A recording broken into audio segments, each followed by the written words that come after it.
அஸ்ஸலாமு அலைக்கும். நம்மள நிறைய பேருக்கு சின்ன வயசுலேருந்து அல்லாஹுவை பற்றின நிறைய கேள்விகள் இருந்திருக்கும். அதையும் நம்ம போயிட்டு நம்ம அம்மா அப்பாட்ட கேட்டிருப்போம். அவங்களும் சரியாக பதிலளிச்சிருக்க மாட்டாங்க. அந்த கேள்விக்கு நான் இப்போ பதில் சொல்கிறேன். ஃபஸ்ட்டு, அல்லாஹ்னா யாரு? செகண்டு, அல்லாஹுவை படைச்சது யாரு? தேர்டு, அல்லாஹுக்கு ஏன் உருவம் கிடையாது, செல வழிபாடு கிடையாது? இப்போ ஃபஸ்ட்டு கேள்விக்கு வருவோம். அல்லாஹ்னா யாரு? அல்லாஹ்னா அரபியில் அல்லாஹ்னு சொல்லுவோம், தமிழில் இறைவன் சொல்லுவோம். அவ்வளோதான் வித்தியாசம். அல்லாஹ்ங்கிறது முஸ்லீம் கடவுள்லாம் கிடையாது.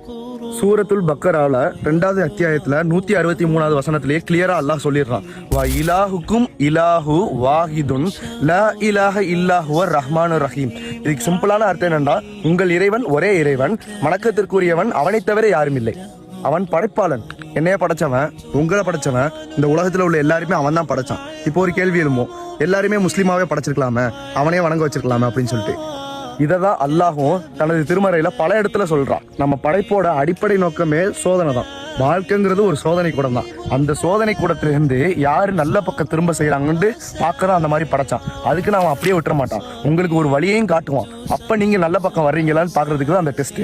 இப்ப 2வது கேள்விக்கு வருவோம். அல்லாஹ்வை யார் படைச்சாருன்னு ஒரு கேள்வி வரும். அல்லாஹ் சூரத்துல் இக்லாஸ்ல தெளிவாவே சொல்லிடுறான், குல் ஹுவல்லாஹ் அஹத், உங்கள் இறைவன் ஒருவனே, அல்லாஹு சமத், அவன் தேவையற்றவன், லம் எளிது வலம் யூலது, அவன் யாரையும் பெறவும் இல்லை, யாராலும் பெறப்படவும் இல்லை, வலம் யகுன் லஹு குஃபுவன் அஹத், யாரும் அவனுக்கு நிகரும் இல்லை.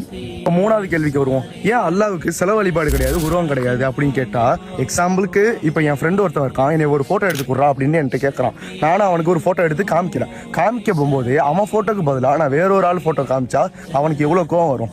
சாதாரண மனுஷன் அவனுக்கே அவ்வளவு கோவம் வரும்போது இந்த பூமியை, இந்த வானத்தை, இந்த சூரியனை, சந்திரனை, ஏன் நம்மளை படைச்ச ரப்புக்கு எவ்வளவு கோவம் வரும்? இதை தான் அல்லாஹ் சொல்றான், நான் உன்னுடைய பிடரி நரம்பை விட அருகாமையில இருக்கிறேன்.